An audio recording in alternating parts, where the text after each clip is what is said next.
Danes smo na Gospodarski zbornici Slovenije otvorili že tretjo razstavo v okviru razstav Future, tokrat na temo tovarn prihodnosti, ki smo jo organizirali skupaj s SRIP-om Tovarne prihodnosti. Na razstavi se predstavljajo industrijski partnerji in pa partnerji iz institucij znanja, ki predstavljajo dosežke in inovacije iz tega področja.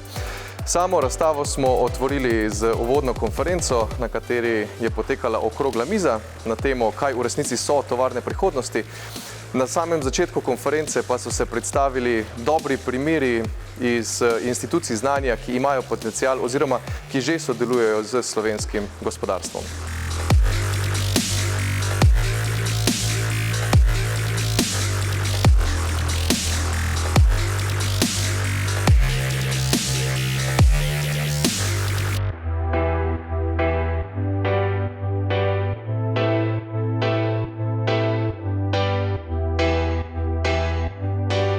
Tovarne prihodnosti vidimo v SRIP-u kot naslednjo fazo razvoja slovenske industrije in te tovarne bodo zelene, bodo samoučeče, bodo generator neke dodatne dodane vrednosti in bodo izkoriščale ves potencial, ki ga ima slovenska industrija in slovensko znanje.